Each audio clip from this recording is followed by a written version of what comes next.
Good morning. Good morning, everyone. I'm Tabitha Hassell with Tabs on Tap. I hope you're having a good morning and getting prepared for this crazy winter weather we have coming. Of course, that was a little video posted by the man himself. I love it. I love all the videos coming out. And I try to play them at the beginning of the show, as you guys probably know. I get in trouble for it on Facebook. I just want to remind you, this show is not monetized. I don't make one single penny on social media for this show because I have violated probably every monetization feature, rule that Facebook has. But and every time I play one of those, they give me a big warning. You can't play that; it's copyrighted content. But and what's interesting about that is is the Trump administration, the White House, ICE, all of these different organizations, they use all these different songs. And then a lot of times, of course, the person who wrote the song or the singer of the band, they're very liberal. They're very much against Donald Trump and against ICE, against Border Patrol, against pretty much anything American. And they get so furious. The White House keeps using their music. And I think it's kind of funny. But when I post that stuff at the beginning of the show, I keep getting zing because they're like, you don't have, the rights to use this music. Oh, well. So I'm not making any money on the show anyway, so I don't really care. Good morning, Linda. Good morning, Karen. Good morning, Carl. Hope you guys are having a good morning. Lots to talk about today. I don't know what's going on. I maybe because we were talking about health issues, but the show on Tuesday had over 5,000 views, which is pretty crazy. And usually I average. It depends, anywhere from 900, a little over 1,000, at the end of the show. But it was pretty crazy to be. I think the last time I looked, it was like 5,400 folks tuned in on Tuesday's show, which was kind of interesting. And probably because everybody's fed up with this crazy nonsense. Good morning, Mike. Happy Freedom Day to you also. Every day, hopefully, a little bit more freer for all of us. Good morning, Phyllis. Yes, Phyllis, get ready for the big snowstorm. It's going to be crazy. Good morning, Rob. Good morning, Karen. Yeah, we're going to talk about that today, getting prepared for the weather. I got a lot of video to show today because some of the things we're going to be talking about, we're going to catch up just a tiny bit on Iran at the end of the show. Nothing significant because guess what? Nothing's happened. Something should happen. I'm waiting for something to happen. It's our opportunity, to take the regime, but it's not happening yet. Of course, Donald Trump has a lot on his plate right now. We're going to talk about California Governor Gavin Newsom and how he was snubbed. And I don't know why. In my head, I can say Davos perfectly fine, but when it comes out of my mouth, it comes out as Devos, all these other things. But we're going to talk about that a little bit. I'm going to play a video for you, and you can see how incredibly uncomfortable he is. And of course, he got snubbed out of one of the United States assembly rooms that they had put together there. His speaking engagement was canceled at the last minute. We're going to talk about that. We're going to talk about sorry, I'm getting a little bit of a cold. James says, good morning, James. Oh, yeah, only 11 in St. Louis tomorrow. And James, it's probably going to get a lot worse than that. I'm hearing that we could reach some negative temperatures. I don't know. We're definitely going to talk about it because we're going to talk, because today's the day. Today is the day to prepare, for this crazy weather. So we're going to talk about that. Don't wait until tomorrow. Do it today. That's what I'm doing. We're going to all prepare today, right? We're going to get on board and prepare today. Don't wait until tomorrow because I'm going to tell you, if you're in the St. Louis area, you're probably going to get about 8 to 10 to 12 inches of snow. That is the latest forecast from the meteorologists that we all know and trust. So we're going to talk about that. I want to talk about just liberal loonies. And I'm sorry. I have friends who are liberals. I have friends who are Democrats. I don't know anyone personally who's one of these liberal loonies, but I'll tell you what, they're out there. They're out there, a freak of nature, if you will. We're going to talk about how they're out attacking random citizens. One of them stole Nick Sorter's camera. You may have seen that video and literally dragged him down the road. I'm going to show that to you. We had a lot of stuff to talk about in that because I'm fed up. I don't know about you guys. I am fed up. Fed up. I'm tired of it. Thank God they're not in my area. We're going to talk about how there's a plan in place. And it's kind of funny, actually. I got a pretty good kick out of it. And I think Colonel Joe Adams probably did too, because he and I messaged about it a little bit. There is an effort in place for these liberal loonies to dox each other. So we're gonna talk about that because it's pretty darn funny. Of course, everybody's blaming it on ICE. ICE is showing up at these liberals' houses, and they're going to each other's houses and protesting. Pretty funny stuff. We're gonna talk about that. Excuse me. I'm having all kinds of problems today. Allergies, I guess. Karen says geoengineering weather. Just my opinion. Maybe, Karen. And -4 on Sunday. Yeah, that's what I'm worried about is those negative temperatures.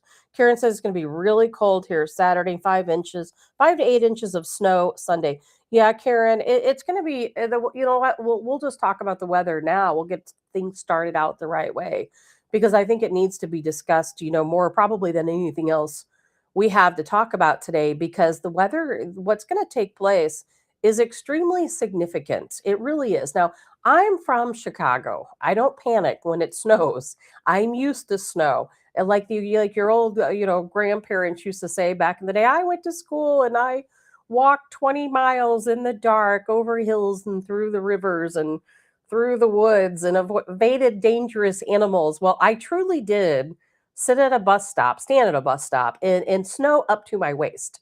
My hair would be frozen. I have icicles in my hair waiting for the bus. So I get snow. In Chicago it snows and it snows and it snows some more. I don't care about snow.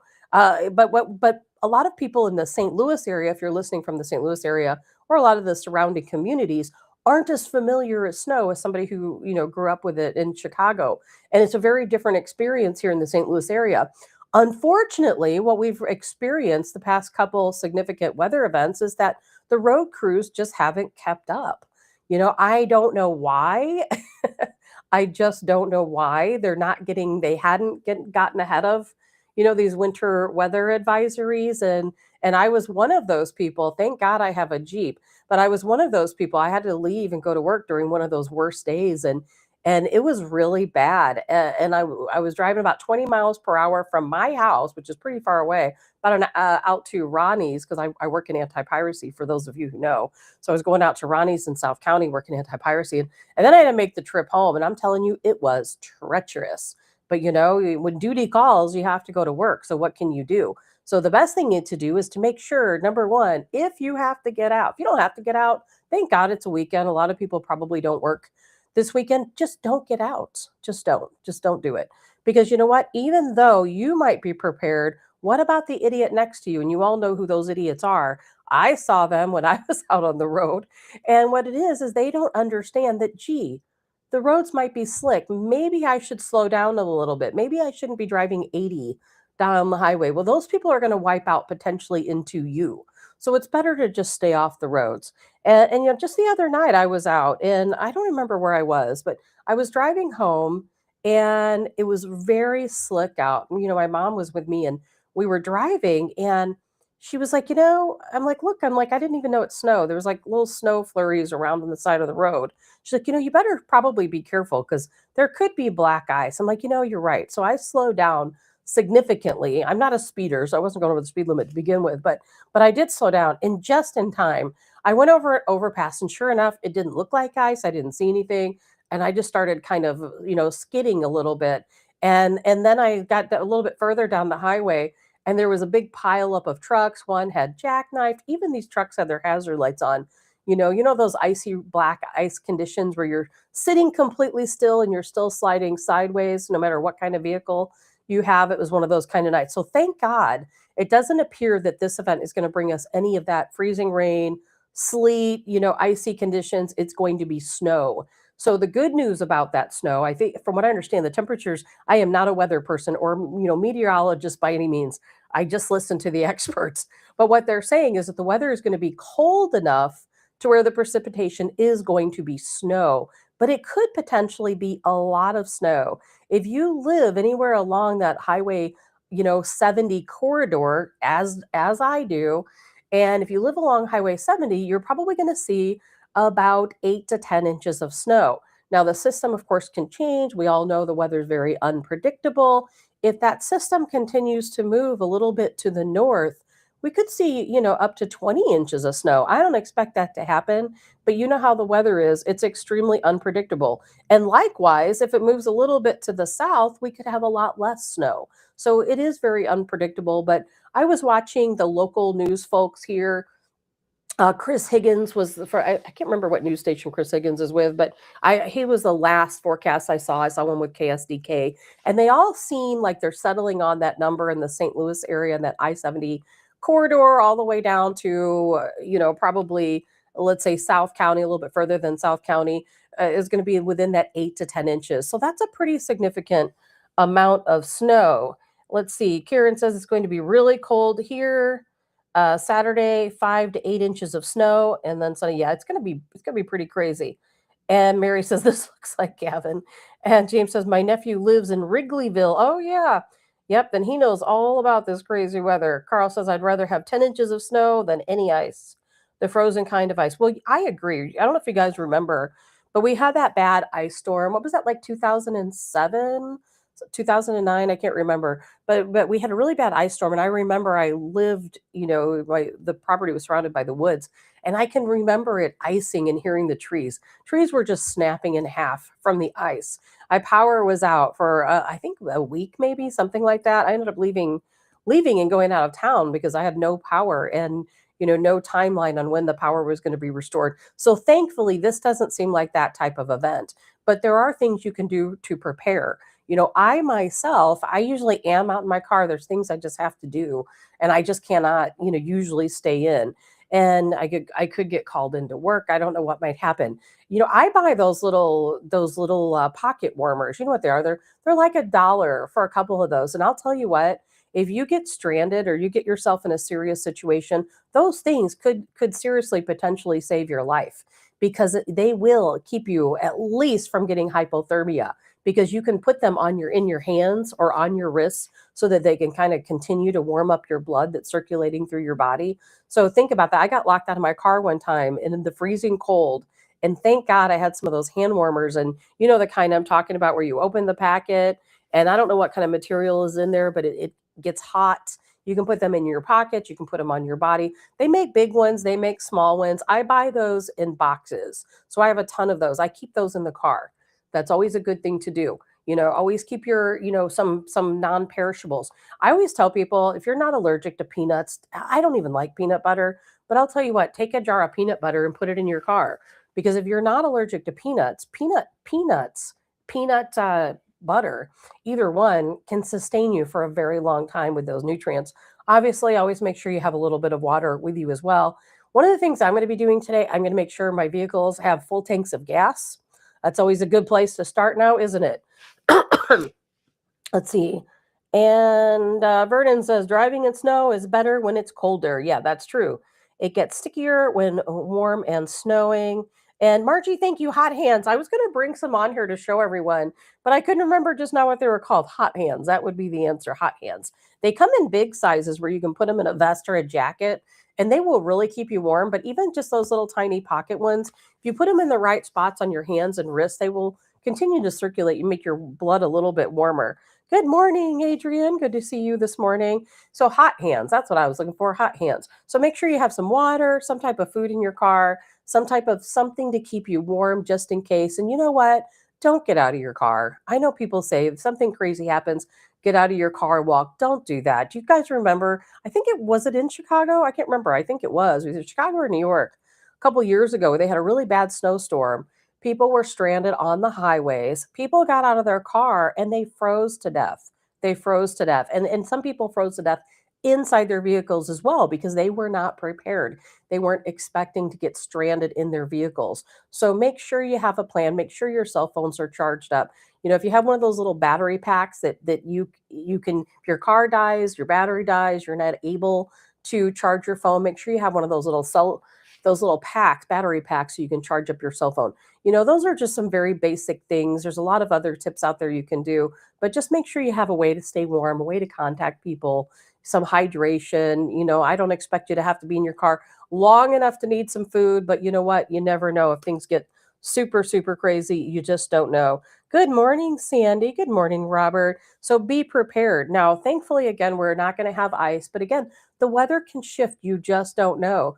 Now, some of the people in those more south of us in southern Missouri, they're going to potentially see it. I heard all the way down through the down to the coastline. They could have a lot of freezing rain, snow, icing conditions, all types of crazy weather down there. Those people really need to be prepared. Thank God we're a little bit north, so we're not going to get all of that crazy freezing rain and ice. But there are people who will, and I really hope those people are prepared, hopefully, to just stay in and not be out in that crazy weather.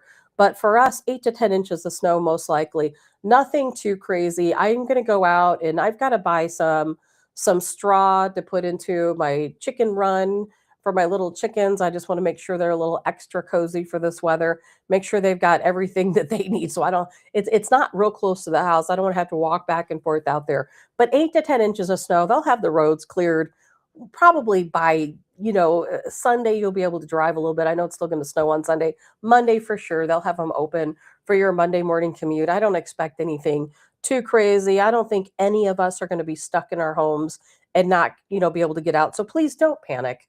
Don't raid the grocery stores. We don't need to do that. It's always so sad. There was a time a couple years ago when I went to the grocery store. I didn't really need bread or milk. I usually always have, the necessities that I need anyway. But I remember going to the grocery store and see a couple people, elderly people who should definitely not have been out in the crazy cold weather, struggling to get into the grocery store. Then they go to the shelves and there's nothing left. Don't do that. There's no reason to panic. You might be home Saturday, Sunday, but guess what? Monday, you'll be back out in the wild. So don't worry about it. Get yourself some stuff to make some French toast on Saturday and Sunday morning, and you'll be good. Now, from what I understand, the worst of the weather is going to start on Friday. Now, in the southern states, it's going to start probably tomorrow afternoon, tomorrow evening. For those of us here in the general St. Louis area and surrounding communities, I'm here. It's going to start and this is Chris Higgins, his report. He said it could start anywhere from Saturday morning into Saturday evening. Again, very unpredictable. So that's the best estimate they can give us right now. Saturday morning into Saturday evening, most likely in the earlier part of Saturday. And Mary Jo, good morning, Mary Jo. Mary Jo, I'm doing as good as I can be. So that's a good thing. And let's see, Karen says, I use them all the time. They have them for your shoes. I didn't know they made hot hands for your shoes. But that's really good, especially if you're going to be out shoveling snow and things like that. I don't know what my deal is, but I am not very good at getting my driveway and sidewalks prepared for the weather. And it's just because I'm so busy. I don't have time to do the research. And I never know. I know sometimes you're supposed to salt first, and that keeps the snow from accumulating and becoming icy. And then sometimes they say no, you have to put the application on after the snow. So I usually get it wrong every single time. So this time I'm going to treat my driveway and my sidewalks and everywhere else I might need to walk ahead of time. I'm going to do that ahead of time, probably late tonight, tomorrow morning. So just, what, we're all going to be fine. No reason to panic, no reason to raid the grocery stores. But more than anything, take care of your neighbors.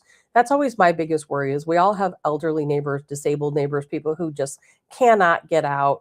And so please don't have those people out, on the worst of the weather trying to get to the store and get their, vital things they need. Just do your best to kind of look out for your neighbors. That's always my advice. Jay says salt doesn't work in these temperatures. See exactly what I mean, Jay. Well, what does work? I honestly don't know. I don't think ever once in my life I've been able to successfully melt snow or ice. I really don't.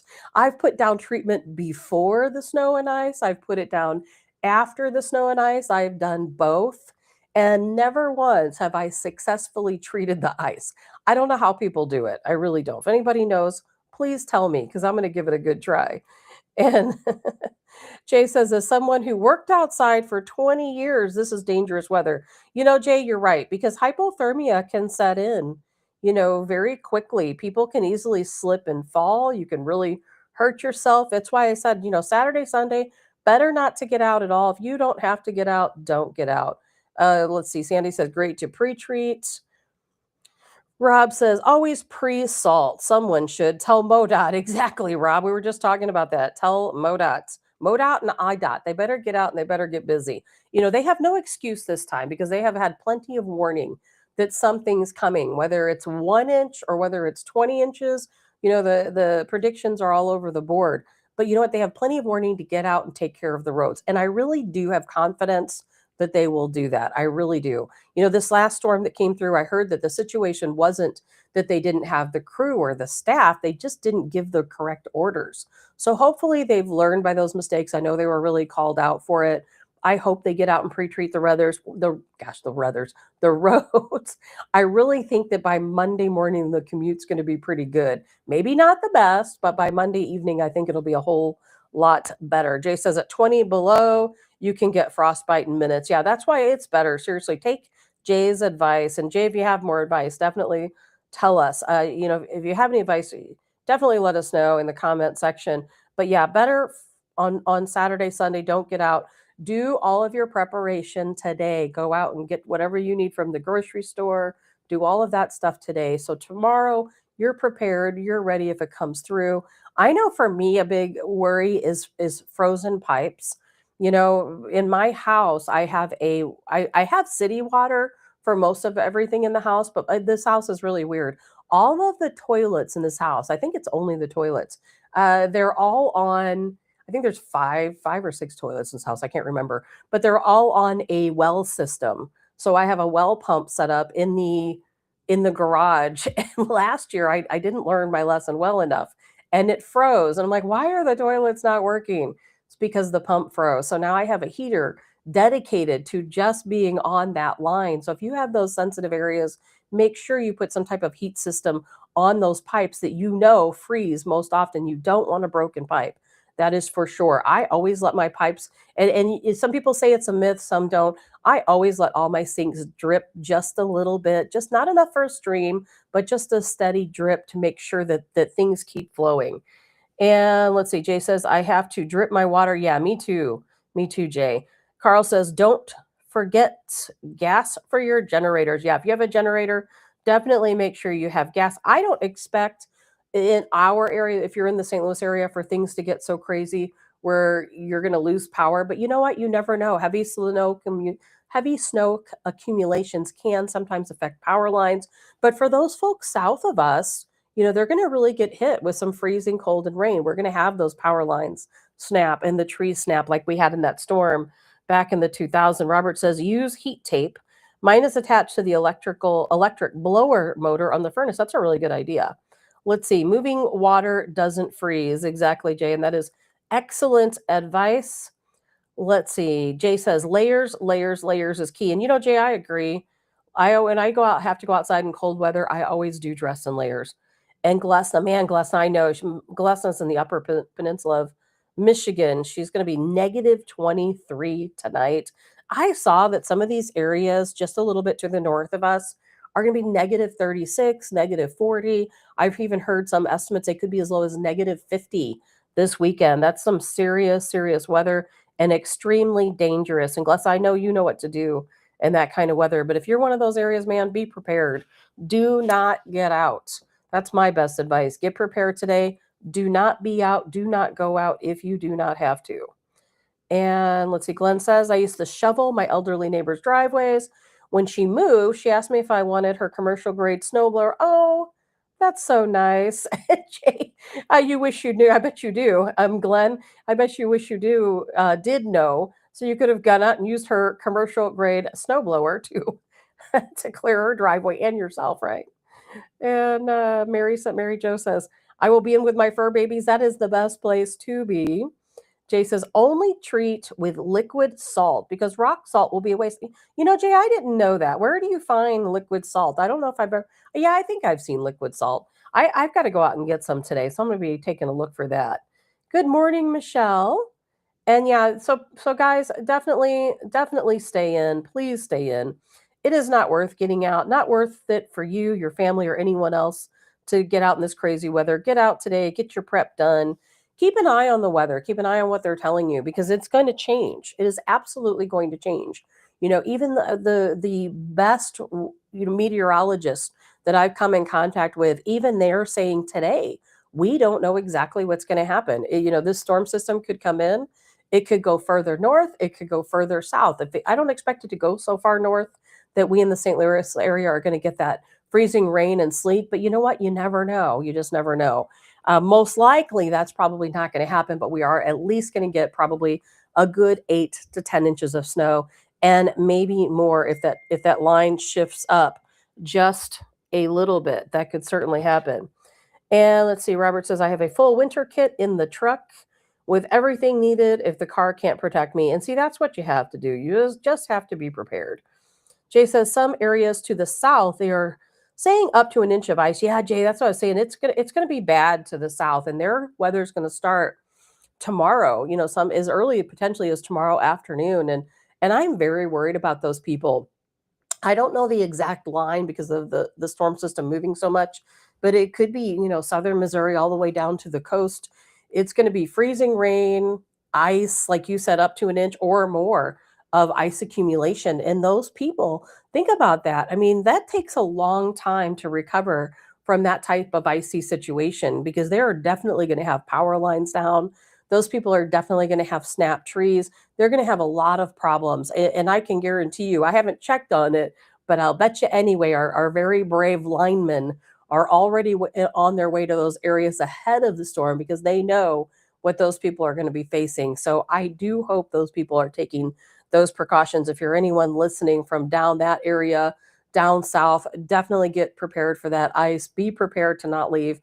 Be prepared to have no power because that's a very real possibility. Then people, Glesna, like you, up further to the north, you're facing those extreme cold temperatures.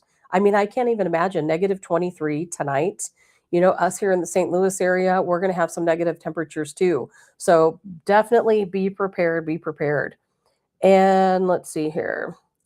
Carl says, at these degrees, trees will be breaking. You mean here, Carl, in the St. Louis area? I hope we don't have any snapped trees in the St. Louis area. We get a lot of snow. Snow obviously very heavy.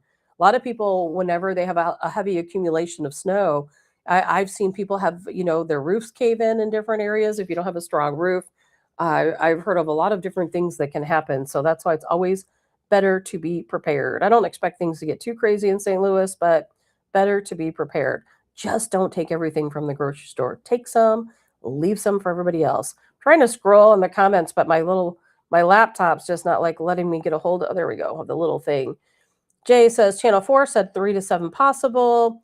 And yeah, I was reading, I think it was, I don't know if it was Chris Higgins or KSDK. They both seemed like they were in that 8 to 10 inches just a few minutes before I came on the show, but I haven't looked at it since then.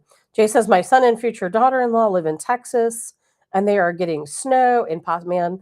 Jay, I will be praying for them and for their safety. Mary Jo's prayers for those that will not. Yeah, that's the other thing, Mary Jo. I know in my area, there's been a lot of talk lately about, homeless encampment here in town and those people getting some shelter away from this storm that's coming through and just on a regular day and that's the biggest problem we're going to face when we have this severe weather like this. There will potentially be people who will freeze to death because even though there are warming centers only in some areas, there's a lot of areas where there are no warming centers. Now I want to remind everyone, if you or anyone is facing some issues, you're outside or you're in your home and you don't have electricity, you're not safe from this crazy weather. Seriously, call 211. It doesn't matter what area you are in. If you dial 211, they will provide you with resources. If it gets too crazy, seriously, call 911. I mean, I don't mean that you need to call 911 if you need some extra blankets or if your power's out, but if you're somebody and let's say you're elderly or you have medical conditions and you could freeze to death, definitely that's what emergency services are for. But 211 will help people find warming shelters, homeless shelters. But as Mary Jo kind of stated, there's a lot of people who refuse to seek shelter. They for whatever reason, and we're not going to go down that rabbit hole today because it's a long one, why people don't want to seek shelter. There's people who, of course, are mentally ill. They don't even realize the danger that they're in. There's people who don't want to go to a shelter because they don't want the rules. Some shelters are dangerous. They may not want to go for those reasons. and they end up out in the elements. And I have heard plenty of stories of people freezing to death, plenty of stories.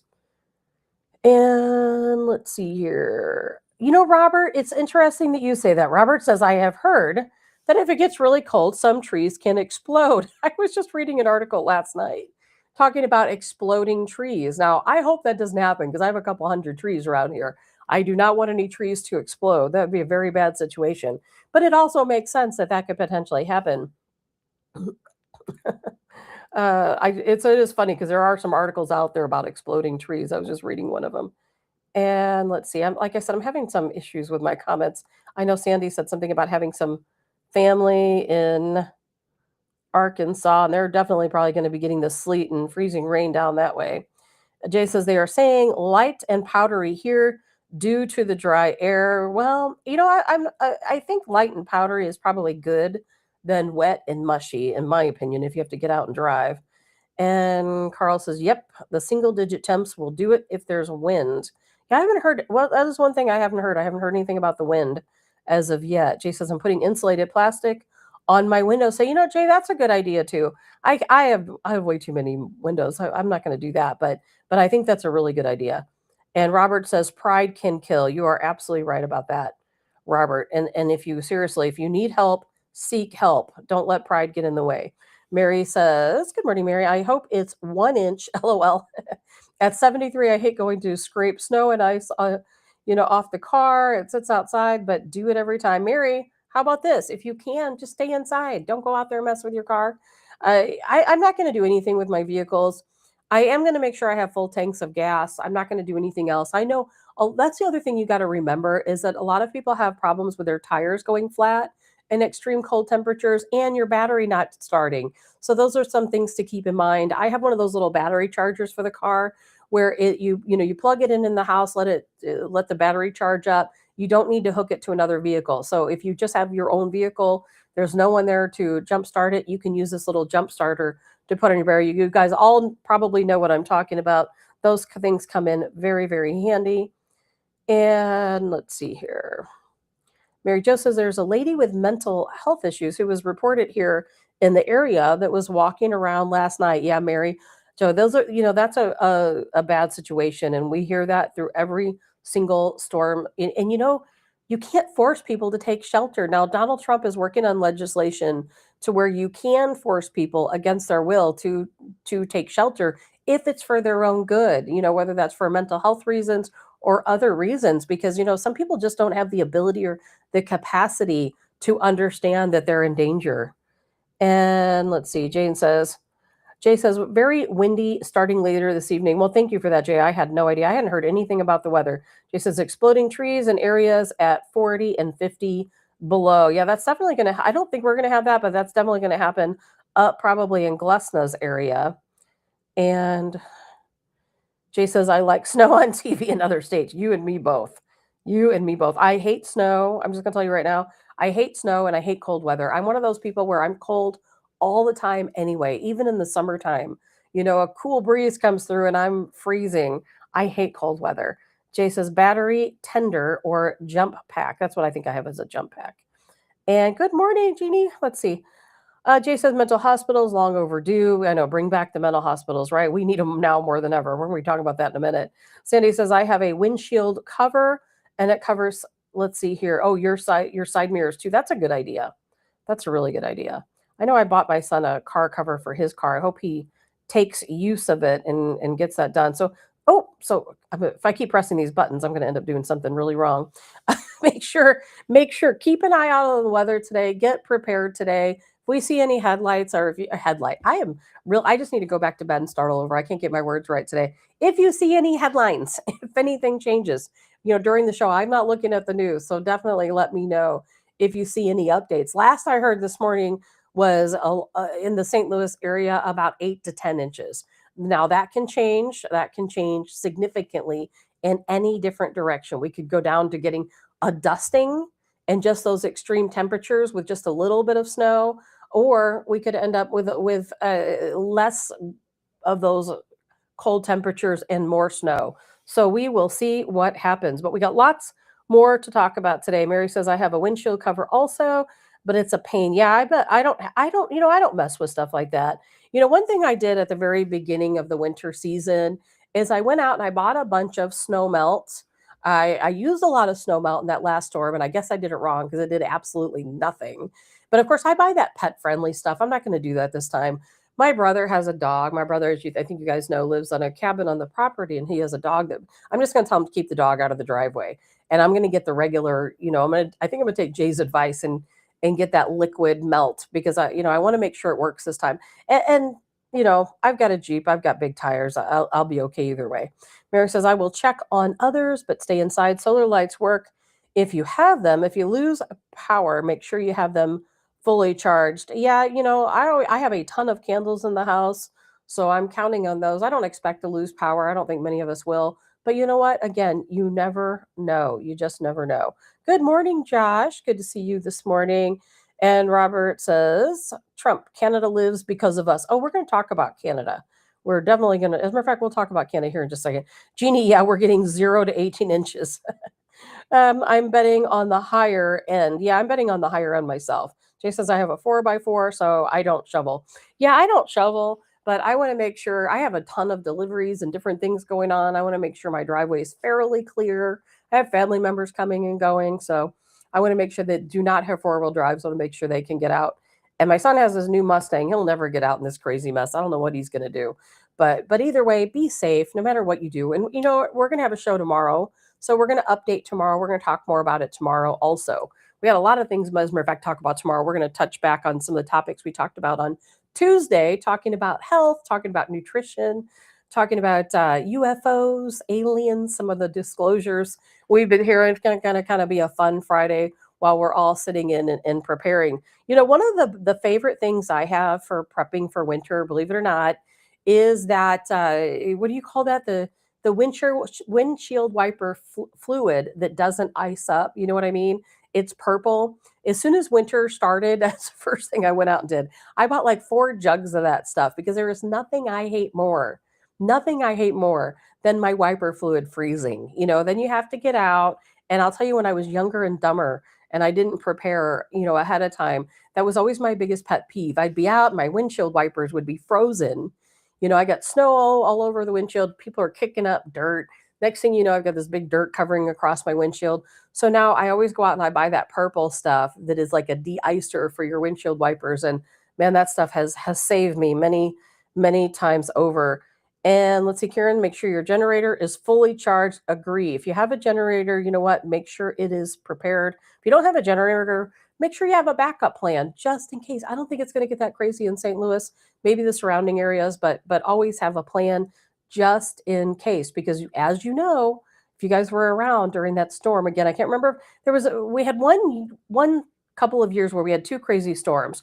One was that downdraft. You remember that? They called it Derico, and that snapped trees and caused power to go out. And then we had that really bad freeze where that snapped trees and caused power to go out. Both one was in 2007, I think one was in 2009. I don't remember which was which, but I do remember at that time. You know what? When your power went out, it was too late. You could not go out and find a generator. They were gone. The generators were gone, so you had no hope of finding one, and the hotels were filled. I remember my power went out and I did have a generator, but I'm like, man, I'm not messing with that. And I ended up, having to stay about 300 miles away because all the hotels in the area were completely full. Antifreeze, make sure your cars have antifreeze in them. Thank you for that. Karen J says also helps to use Rain-X on your windows to help keep them clear. I am a big fan of Rain-X. I really am. I am a really big fan of Rain-X. And Margie says, oh, used to save dad's newspapers to cover for your wipers, newspaper covers for your wipers. Yeah, that's a really good idea too. A very good idea. So Jay says sometimes it's better to leave the snow so it doesn't freeze into ice. That's also true. It's a lot easier to drive on snow than it is to drive on ice for sure. Tammy says I was out of power for 10 days. Tammy, I was too. During both of those storms, I was out of power for a significant amount of time. I lived in a wooded area, so my power lines were out. Trees were just snapping like crazy. It was a really bad situation in both of those weather events. So be prepared. But again, we have a show tomorrow. We're going to talk about this more tomorrow morning. If you guys have any other weather tips, feel free to post them in the comment lines.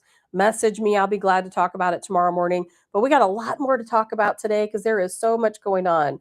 Mary Jo says, nap time. Great. Mary Jo, great catching up with you also. You also be safe. Hopefully, if you have an opportunity, join us tomorrow morning. Hopefully, you're doing well. All right, guys, lots to talk about today.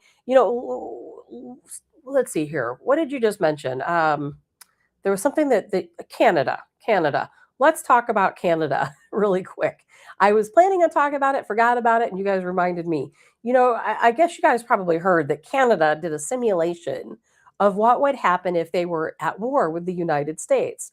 And then they they very quickly determined that we would overpower them in Canada within just a couple days. I think they estimated 2 to 3 days we would have fully invaded Canada and taken over. They're not prepared, of course. And we're not going to invade Canada. That is not going to happen. We are not going to take over Canada. There's no plans to do that.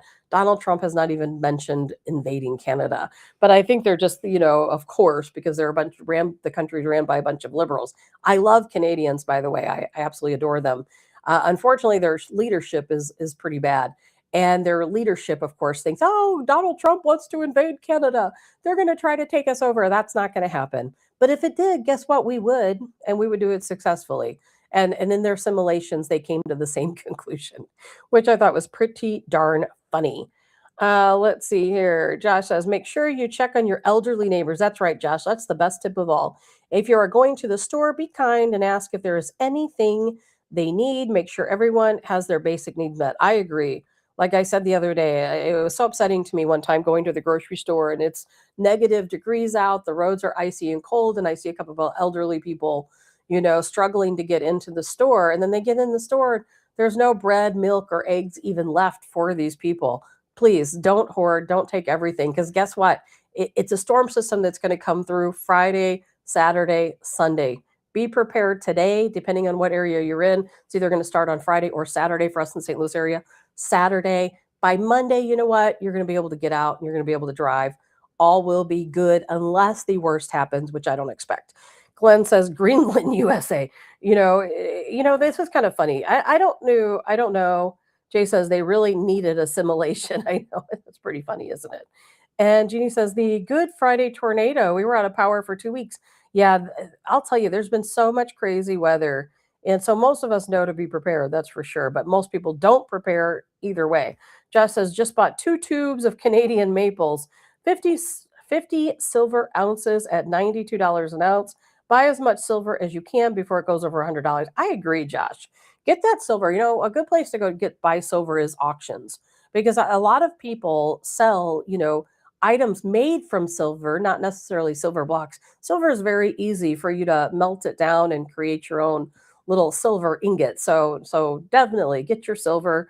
Like Josh says, Jay says people are panicans and selfish. They are, Jay. You know what? Expect to be, always prepared to be in the house for a week, but the reality is you're probably going to be in your house for 2 days. I quite honestly don't expect to be stuck in my house at all. As a matter of fact, I don't plan to be stuck.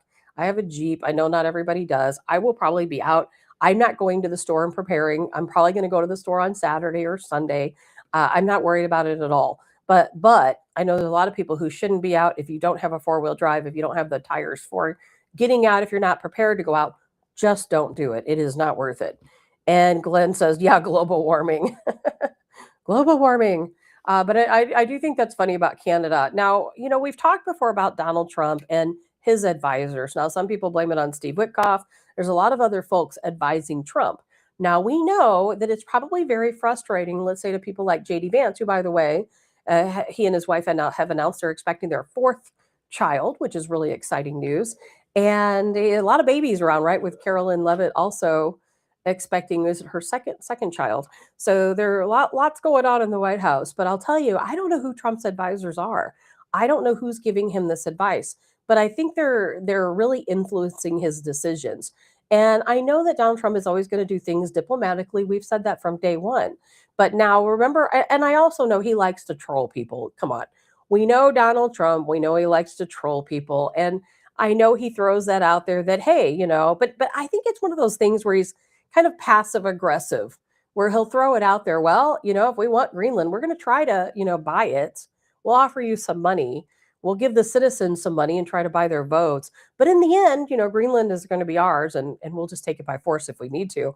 Well, he's walked back those comments, and he said, no, we're not going to do that. There will be no military action in Greenland. We are not going to take it by force. And I'm only guessing that one of two things happened. Either his advisor said, hey, back down, back down. You're getting off on the wrong foot with a lot of people. No one wants to think of their country being taken over militarily. Or it could be a situation where he and NATO, of course, Mark Rutte, the head of NATO, who I can't stand, by the way, and they've worked out this agreement where they've both decided, and we talked about this a little bit on Tuesday, where there's no going back. They have both come to the conclusion there's no going back. Greenland will become part of the United States. It doesn't matter who likes it or who does or doesn't. I know somebody commented the other day that they were offering citizens potentially $1 million. I hadn't heard that at the time. I've heard it since then. I had heard, anywhere from $10,000 to $100,000 per person. Now, the $1 million per person, I heard it wouldn't be money given to that person, but it would be given to the country for, $1 million per resident. So I don't know how all that's going to work out. Jeannie says, why in the world wasn't a Newscomb in I always have a hard time pronouncing Davos.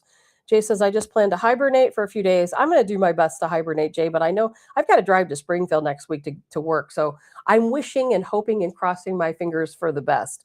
And Jay says, Trump likes to start negotiations with the worst case scenario. He does. And that is, and I'm glad you said that, Jay, because that is how Trump negotiates. And that's one of his tactics. We've seen it everywhere. He'll talk to Putin. He'll say, we're going to bomb you. If you keep messing with us, we're going to drop that MOAB right in the middle of Moscow, right? He doesn't plan that. That's not his intent, but it gets the ball rolling, doesn't it? And that's just how Donald Trump talks. That's his way of negotiating. But in the end, he always comes up with a diplomatic solution. But he always throws that out there at the front. If there's anything he's good at, it's negotiating, right? Running this country like a company, which we like. Jay says Trump. Oh yeah, I read that. Sorry about that. Let's see here. So yeah, and since you brought it up about why was Newsom in Davos to begin with, I'm going to show you a little video, and you may or may not have seen this, and you can see that Newsom is completely humiliated. And then after this, Newsom attempted to enter one of the U.S. buildings. When you go to, I've never been to the World Economic Forum in Davos, but when you go, apparently there's this big arena where the United States is always front and center. We have the largest area, and that's where all the primary speakers take place, all the big meetings take place. And then there's smaller areas around it for all the other countries and all the other different people. Well, Newsom attempted to go into that primary United States area. I don't know what the official term for it is, just an area where we have all of our speakers and different things lined out. And they denied him entrance. They said the White House thought about it and realized that he's just causing too many problems and that he's probably going to come in there and speak out against Donald Trump. They didn't want his opinions to interfere with what was really, to take place and take center stage, which was all positivity. So they just didn't let him come in. But I'm going to show you this video here really quick. Now, other people said he just wasn't invited, but we'll see. But you can see in this video, he starts out like, oh, yeah, make fun of me. Then you could see he is furious by the end. You can just see the change on his. Help the people in California. We want to have no crime. I know Gavin was here. I used to get along so great with Gavin when I was president. Gavin's a good guy. And we're going to, if he needed it, I would do it in a heartbeat. I'd love to see. We did help them a lot in Los Angeles, a lot with the early in my term when they had some problems. But we would love to do it. I will say this, if I were a Democrat governor or whatever, I would call up Trump. I'd say, come on in, make us look good. Because we're cutting crime down to nothing. And we're taking people out, career criminals, who are only going to do bad things, and we're bringing them back to their countries. But where we've done it has been amazing. And we have a capacity to do it at much greater levels. We're cutting illegal aliens off welfare and other government benefits, and I have directed that starting immediately, There will be no more payments to sanctuary cities because they are really just sanctuaries for criminals. They're really protecting criminals, and those are the ones we have to get out of the country: murderers, drug dealers, the mentally insane. They emptied their mental institutions into the United States. And despite that, we have the lowest crime numbers that we've ever had in the history of the country. Just came out. But equally importantly, we're cracking down on more than $19 billion in fraud. Man, I almost felt bad for him at the end there. You could see it started out where he's like, "Oh yeah, funny jokes on me, ha ha ha." He spotted the camera and he's smiling and doing his best to like keep his composure together. And at the end, it was just done. You could tell he was just angry, upset, fidgety, didn't know what to do with himself. Definitely, probably didn't like that camera right in his face, watching his reaction. I would have to say it was probably a very bad time for Gavin Newsom. And some people say he shouldn't have been there to begin with. And well, Jeannie, like you were saying, he's not a world leader. He's not a world leader.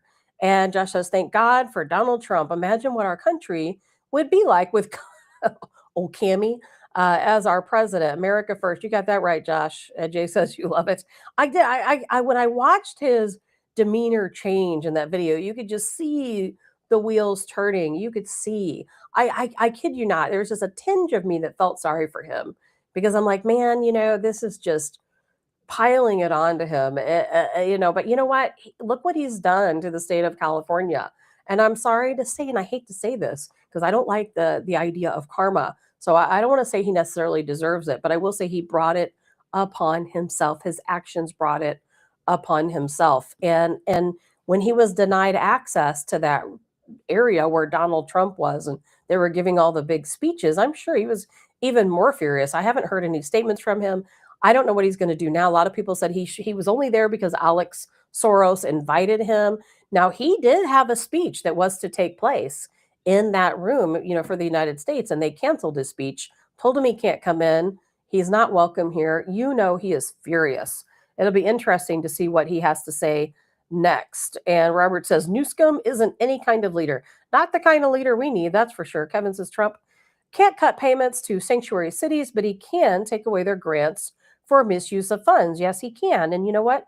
He can do the same thing that Joe Biden did. Remember when Joe Biden, or AKA the auto pen, wrote that legislation where if schools, remember public schools all across the United States, if they didn't allow little boys into the little girls' locker rooms, vice versa, if they didn't let boys play in girls' sports and vice versa, then they lost their Title IX funding. Remember that?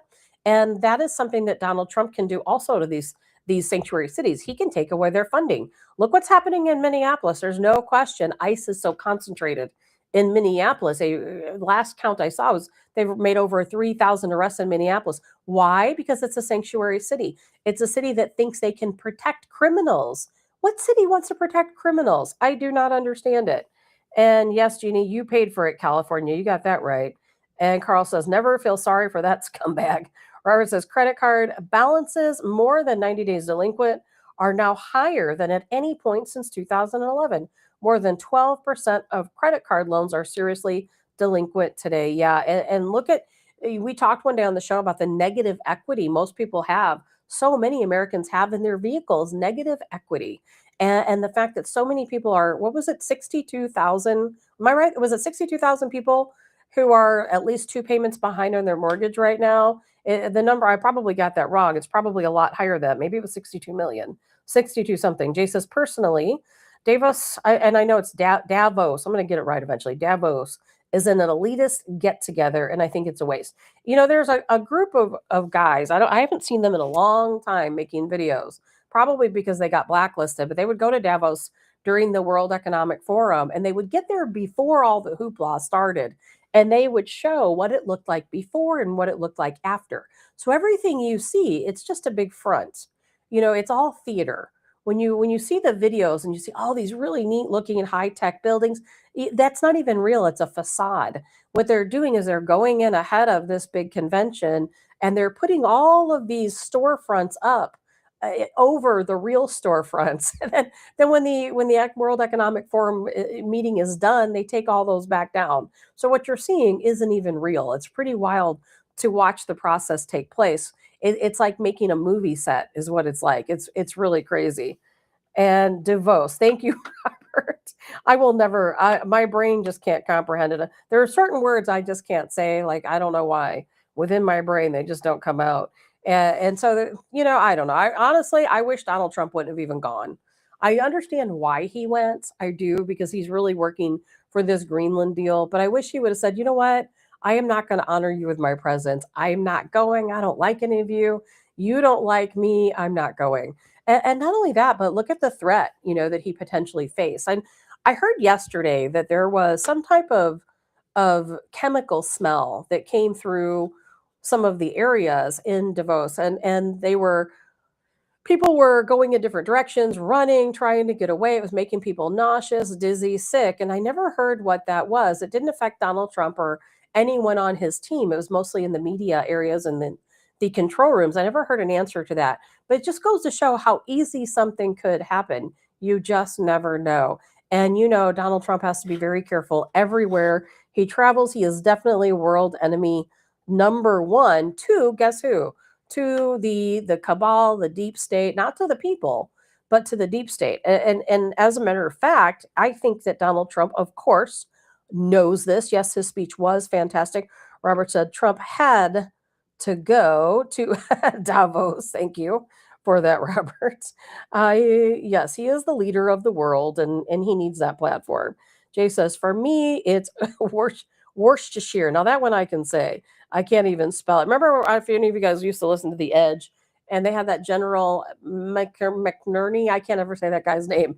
And I used to have to say Mac and Ernie to get the word out. I don't know what it is. Something in my brain, between my brain and my mouth, can't get certain words pronounced. Now, Donald Trump knows the world is against him. He knows the cabal, the deep state. And I thought that this was great timing that he released this video. I'm going to play it. It's about let me see, it's 1 minute and 37 seconds long. And Donald Trump himself posted this video about basically it's the Agenda 30. Remember that? We haven't talked about that in a long time because we know what their plan was, right? We know what their plan was. Donald Trump interrupted their Agenda 30 in his first term. They cheated, as we knew. They got back into position. The power went to the auto pen, right, for a couple of years. Well, now we're back in charge again, aren't we? And that makes him a bigger target than ever because we are once again, not only are we disrupting their Agenda 30 plan, but guess what? We have completely sidetracked it. I don't know if they'll ever get back on track. I really think their Agenda 30 plan is just done, a thing of the past. They're going to have to come up with something new. And they don't even know what to come up with yet because things are changing so quickly. Things are happening that they never expected to happen that I don't even think there's a way they can formulate where to even go from here. I mean, because look at what's taking place. Something is going to happen with Iran. I don't know why they're taking so long. That's going to change. We know that the situation in Venezuela is changing. We're on the fast track to change there. If we acquire Greenland, what a big deal that's going to be. The cabal, deep state, shadow government, whatever you want to call them, they really have no idea what to do. They are besides themselves. They're probably thinking, now what do we do? I'm going to play this video here for you. You can see what the plan was. Democrat open borders plan to entrench single-party rule, explained in under 2 minutes. 1. Flood the country with untold millions of illegals by land, sea, and air from all over the world.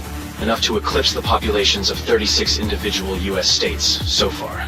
2. Prioritize the needs of these millions of non-citizens over the needs of the American citizen, with free flights, buses, hotels, meals, and phones, ensuring their loyalty to the political party that imported them. 3. Keep them in the country at all costs, even when they commit violent crime like murder and rape. Attack the language used to describe the criminals, as opposed to the criminals themselves. Slander critics as racist. 4. Ensure their privileges are made irrevocable with city and state sanctuary laws that act as population magnets. Codify permanent status and ensure non-cooperation with ICE. 5. Count the non-citizens in the census that will determine congressional apportionment in the House of Representatives. As of now, that would equal 13 extra congressional districts, a tremendous amount of electoral power. 6. Wage a massive, heavily funded lawfare campaign to change state voting laws that legalize mass mail-in ballots, no signature verification, and no proof of citizenship requirements, making it nearly impossible to prove voter fraud. 7. Lock in the permanent voting majority with campaign promises of lavish benefits and permanent privileges, enshrining generational fealty to the Democrat Party. 8. Win elections. 9. Entrenched single-party rule has been achieved. The best part? Your tax dollars are paying for it. Now, Donald Trump released that video yesterday, and I think you all know why, because he said the best statement you could possibly say at the end of that: your tax dollars are paying for it. And all of the destruction that has taken place to our country over the past couple of decades, guess what? You paid for it. You didn't know you were paying for it. You know now that you're paying for it. We got a little inkling of what was going on with, of course, the Department of Doge when Elon Musk was running it. And remember, it was like we were just hammering it. Remember, every single day was better than the next, every single day. And of course, it was so powerful, in fact, that guess what happened? Elon Musk had to leave the Department of Doge. Things quieted it down, but it didn't end. It did not end our quest to unveil the truth. And that's happening. And it's happening in more areas than just these learning centers in Minneapolis. We're finding transportation companies. There's all of these different cities that have transportation companies, and really just more money being funneled through in kickbacks, money going through terror organizations, through trafficking and everything else. And I think we're going to find out that when we really get down to the bottom of things, and we've got a long way to go, a really long way to go, we're going to find out how much of your taxpayer money was wasted. And think about it. If we can uncover all of the waste, what's going to happen to your tax dollars? Are you going to pay less tax dollars? Maybe you won't pay any tax dollars. But I can guarantee you at the end of it all, your tax dollars are going to go where they need to go. And that's into the programs that are your tax dollars were meant to cover, right? Your roads, your schools, the airports and everything else, vital infrastructure that we need. And things are changing. I'm telling you, things are going to change. But what do you think is going to happen if the Democrat Party? I know you guys said, well, they're still cheating. They're still cheating. And I know you talked about Youngkin being replaced. Let me go back up to the comments here. Kevin says, yep, they're still cheating. Yes, they sure are. And let's see here. And yeah, Jay, you think Trump put them all on notice that he's in charge? He sure did. Robert says, let's see here. Dems now run Virginia again. Look at the reversal from Youngkin. You got that right. Josh, Iran, Colombia, Venezuela, Greenland, China, Russia, North Korea. We are spreading ourselves thin. Something crazy is bound to happen. It is. Something crazy is bound to happen. And I think we're seeing the preparation taking place in Europe. We talked a little bit about that on Tuesday, where they raised the age of men who can volunteer to be in the military, into the reserves, to 65. And usually when they change that age and they make it, add a few years in, that's because they expect to need those people. So I think the world is kind of on edge right now because they don't know what's going to happen next. They don't know, hey, are we going to be fighting against Russia? Are we going to be fighting against the United States or China? There's so much volatility taking place right now that I think everybody's a little bit on edge. And Jay says that, and speaking, by the way, Iran, and this could be also one of the reasons why Trump backed down on Iran. And even though I still think there's a plan in motion and it will eventually happen, I've got a video I'm going to show at the end of the show about Iran, by the way, just to kind of give you an update. Videos are hard to come by these days because things are so crazy over there, and we don't want to show the graphic nature that these protests have turned into. However, Trump's received a lot of, kind of veiled threats over Iran from a lot of these different countries like Saudi Arabia, and can't recall all of the different countries, but there was a lot of countries that came forward and said, hey, you can't do that. We won't allow you to do that, because ultimately countries that are predominantly Islam, they're going to protect somebody like the regime, of course, in Iran. So there's lots of reasons why he could have backtracked a little bit. And let's see, Jay says the fact that $9 billion in fraud went unnoticed tells me we are paying way too much in taxes. And Jay, just think that's just the tip of the iceberg, just the teeny tiny little pinhead tip of the iceberg. There is so much more. And like Donald Trump said in that video, the cheating, you paid for that. You paid for the Democrats to cheat. You paid for ballot harvesting. You're paying to keep these criminals in our country. And by criminals, I don't mean just the fact that people came here illegally, but the fact that they are seriously criminals, the worst of the worst.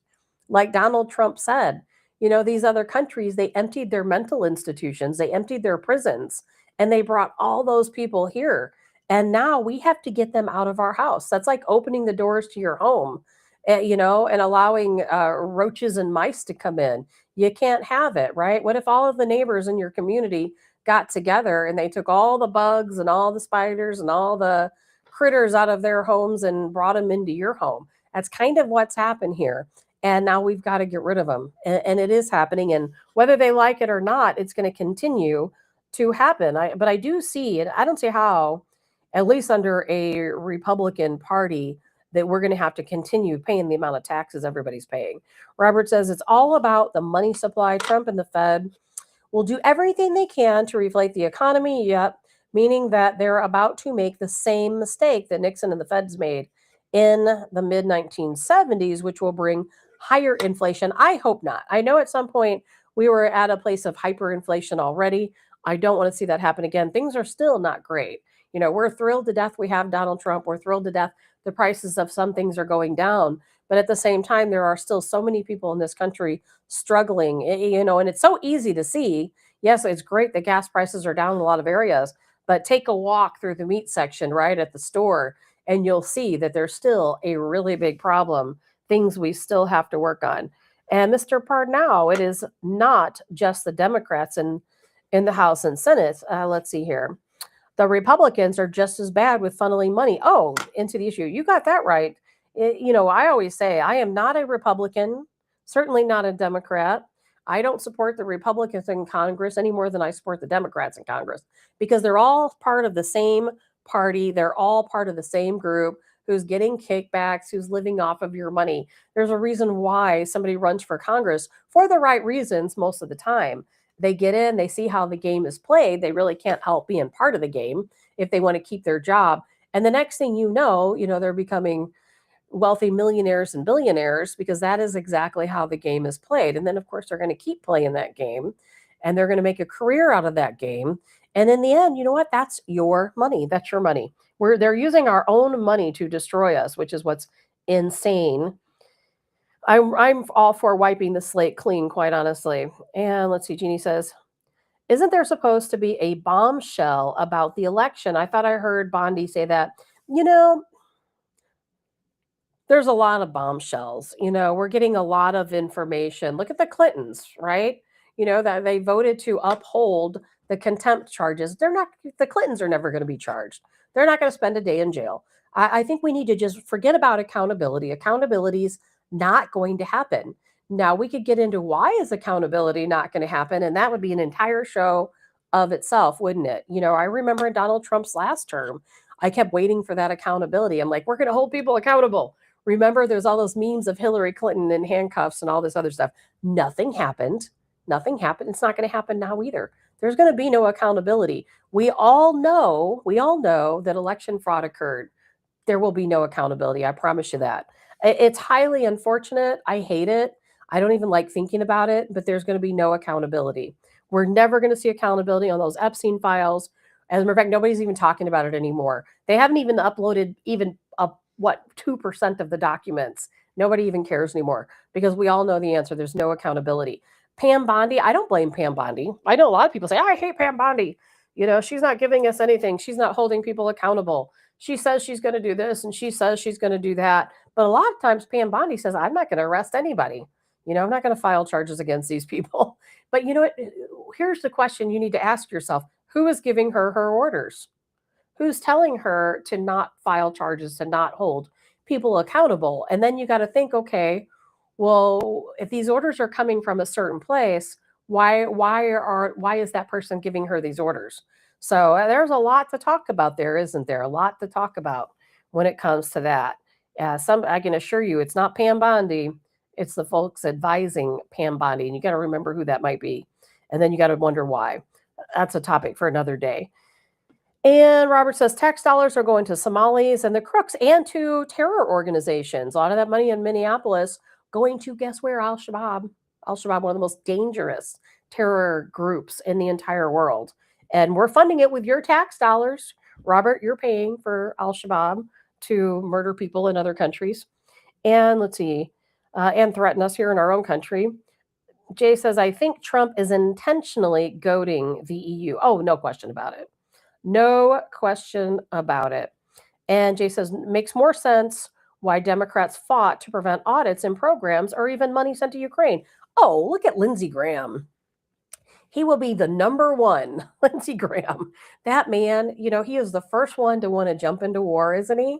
The first one to want to jump into war. That man is getting kickbacks. And what was it just recently? We talked about it in the show where somebody came out, a whistleblower, and say, oh, yeah, he gets a little kickback every time we send weapons and funding over to Ukraine. I'm like, yeah, well, that makes a lot more sense now, doesn't it? Something we always suggested, but now we kind of partially factually know it's true. And let's see, I'm still having problems strolling. There we go. These comments. And Jay says, these illegals didn't walk 9,000 miles to get there. No. And I'm not trying to be a jerk, but you can tell by looking at some of them. Their clothes were nice and fresh. They didn't look like they'd been walking. Their hair was nice and kept. The men didn't have beards down to their belly button. No, they did not walk 9,000 miles. Your tax dollars paid for them to get here. Kevin says, we need to get the roaches out of our government and judicial system. You got that right, Kevin. But you know what? Is that ever going to happen? I don't think it is. I think the system is too messed up for that to happen, at least in our lifetimes. We have to find a way to hold people accountable, and then we have to force them to do the right thing. Say, hey, keep your job, keep what you're doing, but we're going to be watching you. We're going to know where every penny goes. We're going to make sure we keep an eye on things. Just like if you are an individual and you own a business and you find out that your accountants are stealing from you, your employees are stealing from you. And then you say, okay, well, I'm not going to fire you. I can't fire you, but I'm going to be watching the books. I'm going to make sure everything's going where it needs to go. That's what needs to happen. Unfortunately, we're never going to get rid of these people. And if we do, there'll just be others to step up in their place. And Jeannie says, gas hasn't really gone down in Missouri. Yeah, I've seen online a lot of lower gas prices in my area. I mean, it's a little bit lower. I wouldn't say it's mind blowing. Nothing like, what it once was under Trump's prior term, and I feel that I don't want to criticize Donald Trump because, you guys know how much I admire Donald Trump and what he's doing for this country. But I do think I would like to get back to America first. We've got so much going on, don't we? Going on around the world, but not a lot of attention being paid to Americans here. Okay, so you want to take over Greenland, and you want to give each of those people between $10 and $100,000, maybe $1 million. Some reports say. Well, what about Americans? All of this fraud and all of this waste that we're uncovering. That's billions upon billions of dollars. In the end, it'll be trillions of dollars. And why not take a portion of that money and give it back to the American people? Now, Elon Musk says that's going to happen. Not maybe in that way, but Elon Musk thinks because of technology and the way technology is changing, that we as Americans someday, we're not going to realize that there will come a time where we don't have to work, where we have no jobs, and where we're just contributing to the community as much as we can, physically, but there won't be any jobs that we have to do, that we're going to be wealthy beyond our means, and we're going to have everything we ever wanted, whether it's a house or a vehicle or trips or this or that, because, we're going to have robots working all of the jobs. People aren't going to be necessary, and all the money that's, generated from that is just going to come back to your income. I don't see that happening in our lifetime, but you know what? You never know. Jay says, need term limits. Term limits is number one in my book. Number one in my book, and let's hope it goes there. Let's see. Josh says, sorry, I don't know why sometimes if I try to scroll, if I don't catch it right, it brings up all these other crazy screens. And let's see here. Yeah, Jeannie, I'm not holding my breath either. Kevin says accountability will not happen because they're all in on it to some degree. You got that right. Let's see. Todd Blance was a Democratic in 2022. They're all just a bunch of fools. Jeannie says, well, she does need to stop telling us they are going to be. Yeah. And I think I see a lot of statements coming out of Bondi's office that says, but the thing is the media doesn't always report those, where she'll say, I'm not going to be pressing charges against this person. And they'll say, oh, Bondi's office, oh, here goes my computer. Bondi's office isn't going to be doing this or doing that. But the media just doesn't generally report it. Why? I do not know. All right. I'm hoping I can scroll without messing up my whole system. And let's see here. Well, she does. Oh, she needs to stop telling us that they're going to be held responsible for their crimes. Yes. I don't think that's going to happen unless we personally do something about it. Mr. Parnell, someone has to pay for Somalia land that Israel created in America is the funding source for everything Israel. Jeannie says nobody walked 9,000 miles. No. Nope. I'd be surprised if they walked 1 mile, quite honestly. And because, the videos all stop before they get that far, don't they? We just see the caravan in that last stretch, never before that. Come on, comments. I just can't seem to grab the little area here to bring them down. So messing up my system trying to. All right, well, I'm going to stop messing with those for a second before I do something I can't undo here. It's coming up and it's saying like Unicode and all this other crazy stuff on my computer. But I'm trying if I can get like the little right area here because I want to see what everybody's saying. Either way, I guess we'll move on. I can't get down to these comments. I'll try again here shortly. Something else I want to talk about before we head out. All this crazy stuff that's going on the left. It's happening in Minneapolis. It's happening everywhere, but it's worse in Minneapolis than it is anywhere else. We know North Carolina has some of their active duty troops on standby. I think, was it 1,500 that could potentially go to Minneapolis? We need them there. We keep talking about it. Let's just put them there. Let's end this nonsense. Now, I have no doubt in my mind that the people you see mostly out there, going after ICE, going after, various journalists and citizens are probably a lot of the paid agitators. They're getting paid to be out there. They have nothing better to do. This is their paycheck. It's their job. But I'll tell you what, I have seen some crazy videos lately, and I'm going to make my way through some of these. You probably saw the video of Nick Sorter. Now, Nick Sorter, a journalist, of course, who's been instrumental in revealing a lot of information that the Democrats are doing, not only in Minneapolis, but a lot of other areas. He's out front and center. Now, I have seen videos of him being attacked in his vehicle. I have seen everything you can imagine. But this latest video I saw, he was standing out on the street. I didn't see the camera being stolen, but one of these liberal loonies came up and they stole his camera and took off. Well, he grabbed onto the vehicle, which was probably a bad idea for him to do. But this lady drug him down the street. She wasn't even driving on the street. She's driving on the sidewalk. And I do hope that she gets arrested. I'm just going to go through these videos in a minute. But, some of the other things I saw are some of these liberal loonies. They're just attacking random people. If they see you driving down the street and they think you're a conservative, guess what they're going to do? They're going to pull you out of your vehicle and they're going to try to assault you. They're opening people's car doors. That's just in Minneapolis. You don't have the same stand your ground laws as you would, let's say, in Missouri. If you're driving down the street and somebody opened up your car door, tries to grab you, you're probably not going to want to shoot them. In Minneapolis, like you might want to be able to do in parts of Missouri or some other states, because you're probably going to get in trouble. But it certainly is assault. These people are just completely out of their minds. I'm going to show you some of these videos, and we're going to talk about how Blue Lives Matter and some of these groups may possibly be doxing them. There's this. I've got another video to show also where there's crazy women. This just goes to show the entitlement of the liberal Looney Tunes on the left side that are probably paid agitators. Some of them are organic. Where there's a video where this lady, ICE is there. They're taking this guy into custody, and she's like in her underpants, and she's out there, not really in underpants, but might as well be her underpants. And she's like, "What are you doing? Why won't you let me interfere?" This guy's like, "This is of no interest to you. Why are you here? Why are you doing this?" She's like, "I want to see the warrant." And he's like, "You're not an interested party. You don't get to see the warrant." These people have seriously lost their minds. They have lost their minds. I'm just going to start at the top here because I've got a lot of videos. So we're just going to start at the beginning. Let's see. Hopefully I'll pull the right ones up because I've got so many. That's him! That's him! Is that him? Is that him? Yes! Open the door! Look at what they're doing. Oh my God. Drive! Oh my God. Just drive!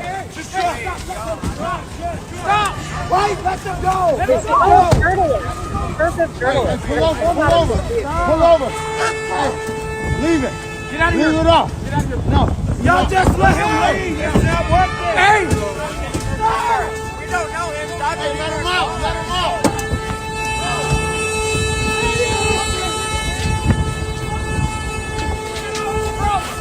We got his. You would think one of these idiots would be worried. You would think they would be worried about getting shot, but they're not, are they? Let's see. Sorry, my buttons are going a little crazy. I'm trying to play this other video here. I don't know why sometimes my laptop does this, where if I press a button, it like Garbage? Are you ice garbage? look at this lunatic. Mom. Who are you? What's your name? Are you ice? Oh, you don't want me to take a picture of your face? Just Is that because you're random ice? guy. Some random guy has nothing to do with ice. This lunatic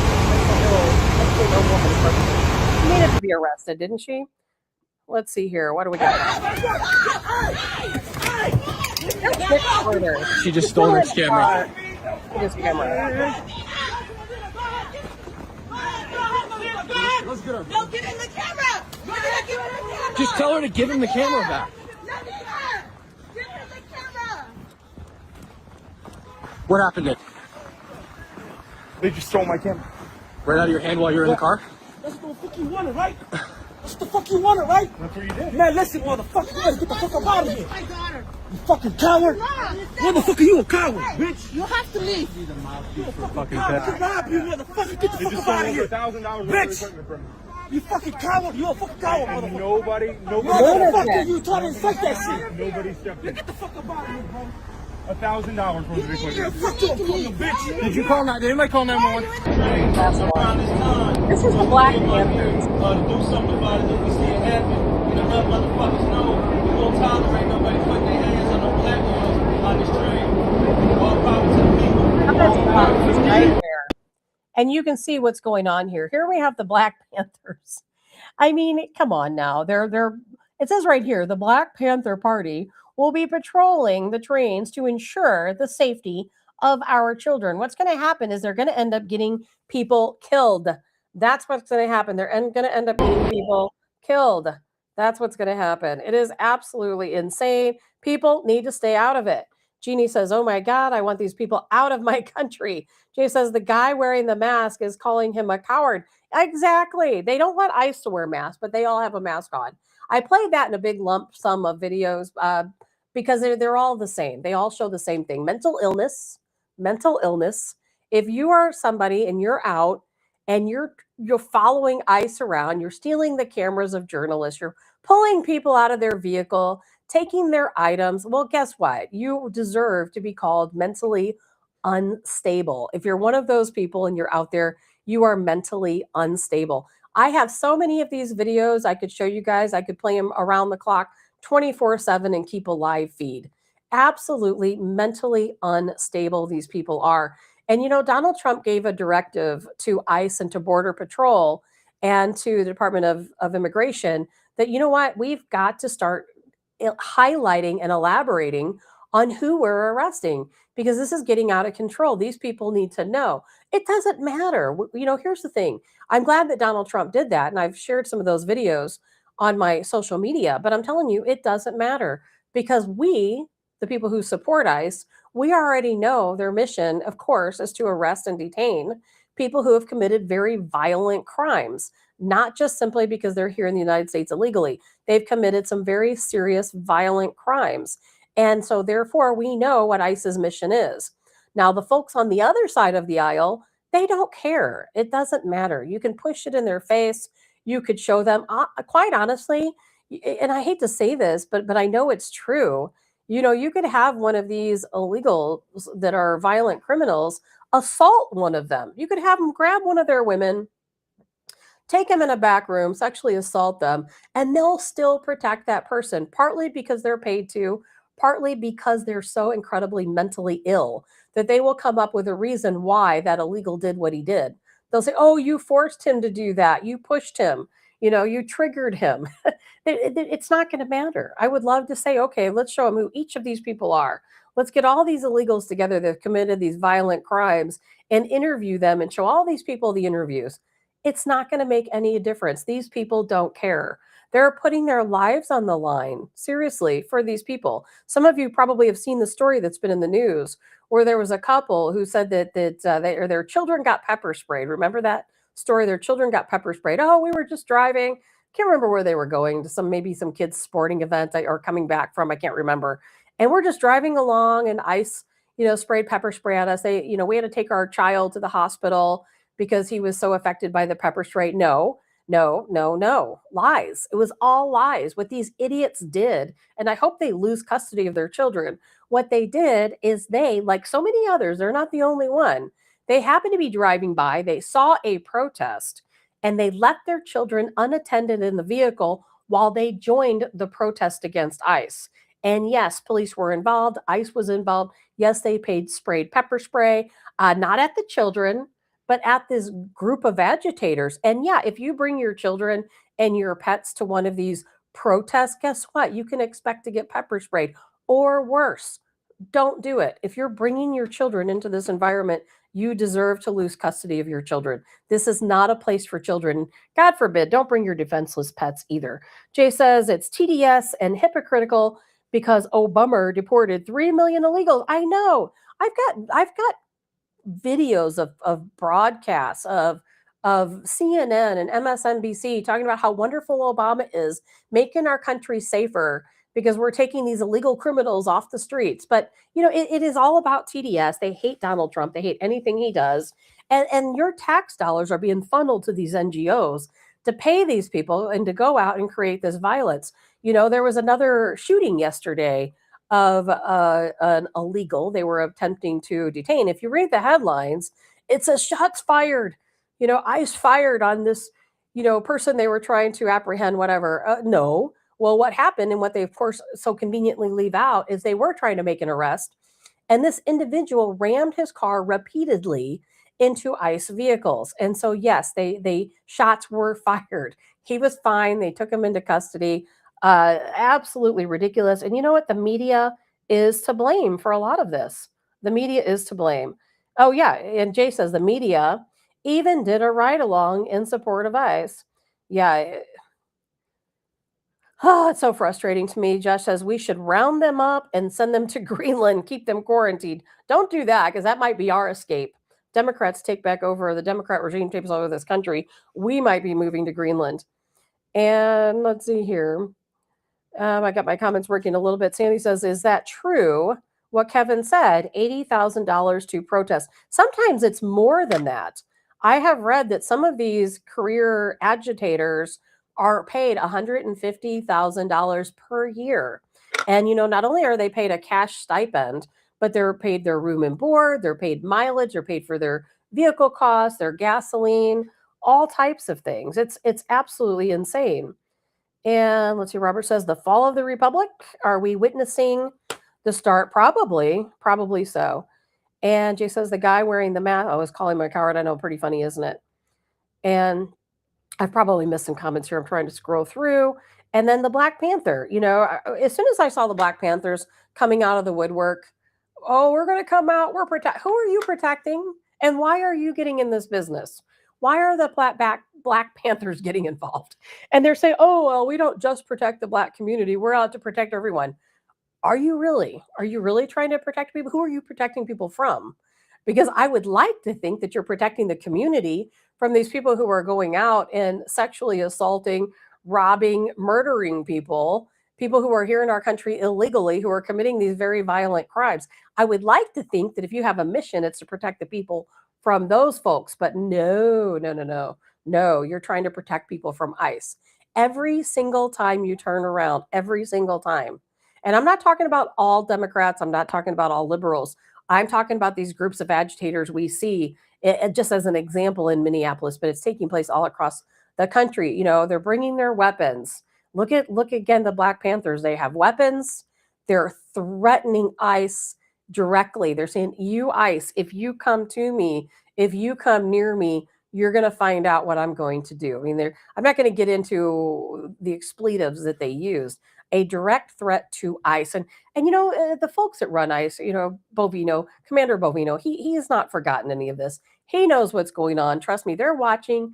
they're paying attention. A lot of these agitators are going to end up in jail at the end of this, probably with some very serious sentences, hopefully some insurrectionists arrested. Mr. Parnell, the new Black Panthers are being sued by one of the original founders' nieces to stop using the name.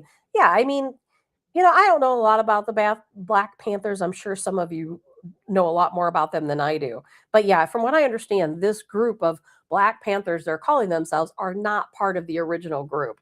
I did not know about a lawsuit though, but that makes perfect sense. And it's frustrating. But if there's any light at the end of the tunnel, I think this is pretty funny. And I'm sorry if I have to laugh at it, but in my opinion, it is funny. So you know how that all of these different cities have these tip lines. They have them here in St. Louis, but they have all of these different tip lines where you can call in or leave a tip, an anonymous tip if you want, to say that you know where ICE is going. And they're also doxing ICE agents.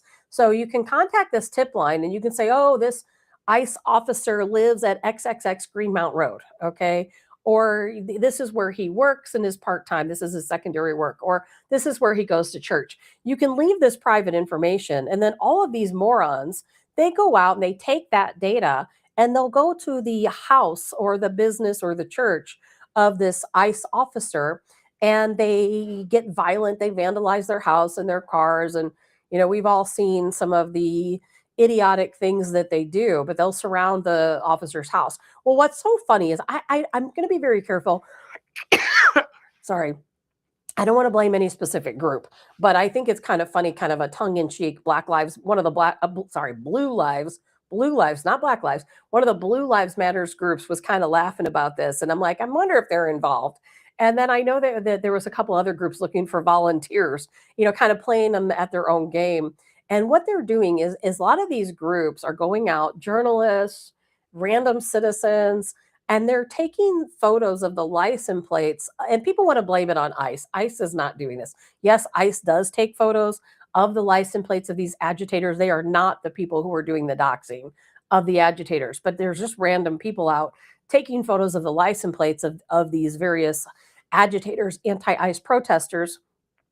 They're getting the information from these license plates about where these people live, where they work, where their kids go to school, all this other crazy stuff, and they're playing the same game. They've reversed the roles. And what's kind of funny about it, there was at least one incident, which this we got to be careful with because we don't want to waste resources. But there was one instance where a tip was called in to the ICE hotline where they said that, oh, there's a dangerous criminal at this address. And ICE did respond, and unknowingly, of course, and it turned out it was the home. And what was so crazy is these idiots protesting ICE followed the ICE in their operation to this home. And one of the protesters was like, that's my house. Why are we at my house? So kind of like a swatting type thing. And we can't play those games. We can't waste those resources, regardless of how funny it was. And of course, a lot of Democrats in Congress are trying to turn that around and say, oh, ICE did that. They took a license plate of this agitator and they took a photo of her license plate and they intentionally went to her house. And I don't believe that to be true.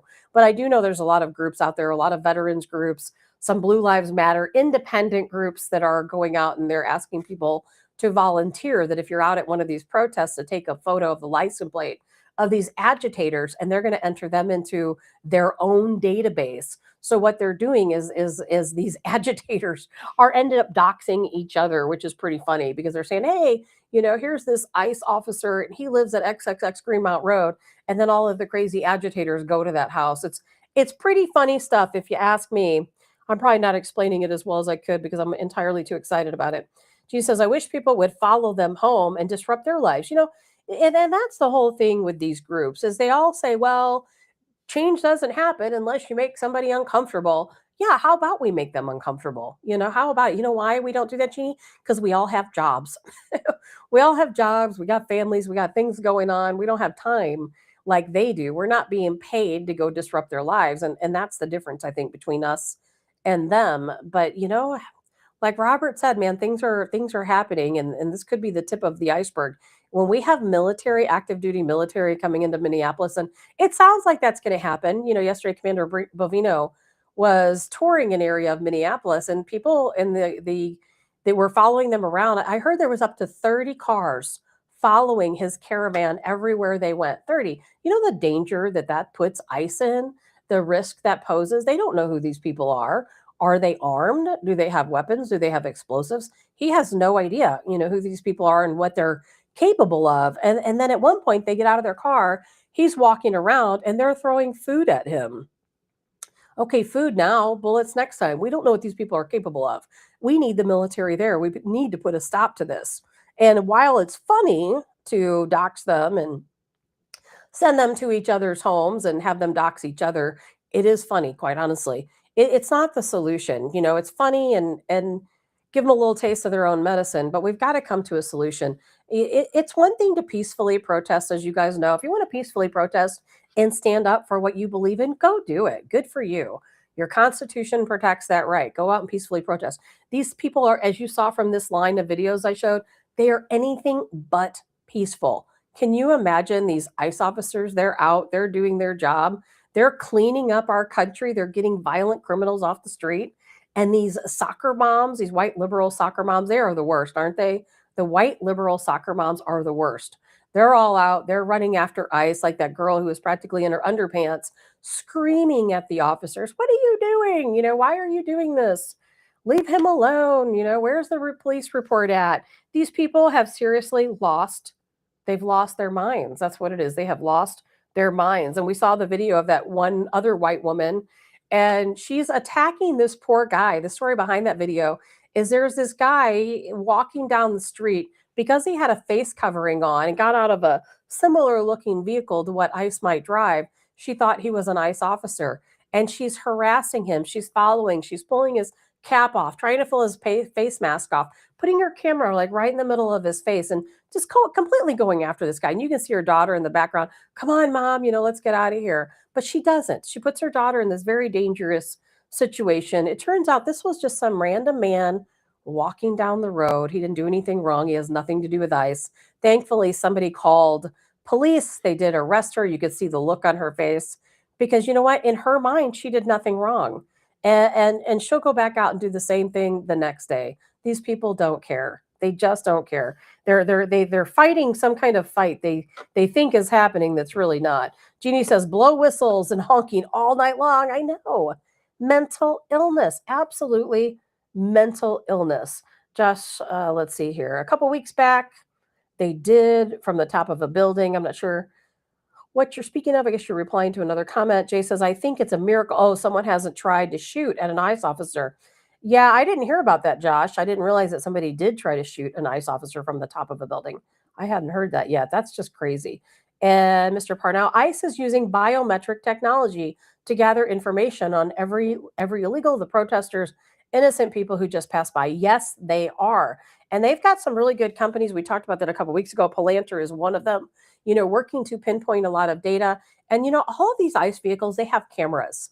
They have cameras from many different angles. So they're able to see the protesters, they're able to see, and don't think they're not going to come back. That's something they've talked about a little bit, but not a lot, is, hey, we have videos of everything. And at some point, I do think when this operation is over, they're going to go back in those videos, just like they did with January 6th, just like Democrats did.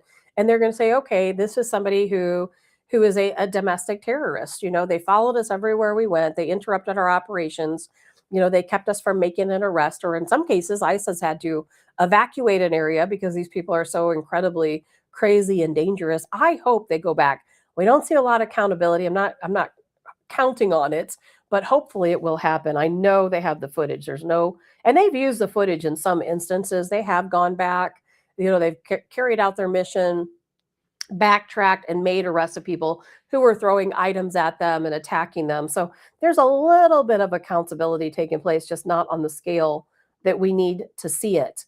And it's getting late, so I'm not going to talk too much more about that. We're going to see what's going to happen in the coming days because Nancy says, yes, Burr Thursday, it is awfully cold, isn't it? Going to get colder, much colder. We're going to talk more and pick up on that tomorrow. I will be here tomorrow. We will be having a show. One more thing I want to talk about before we go today, and we're going to talk about a lot of these other actually two more things I want to talk about before we go today. I'm going to very quickly talk about Iran. I'm not going to spend a lot of time on it because there's really nothing new. It's been very hard to get video and any information out of Iran The protests continue, the uprising continues.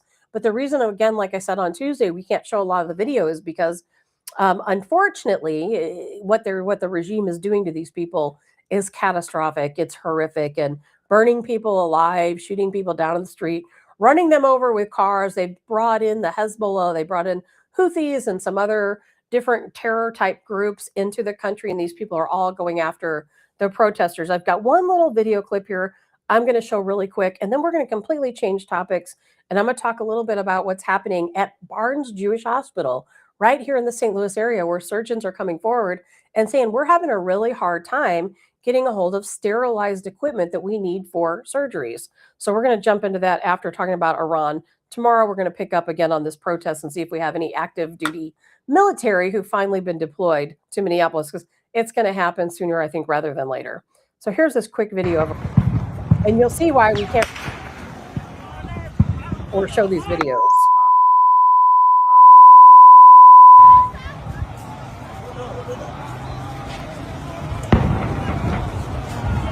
It's a terrible situation.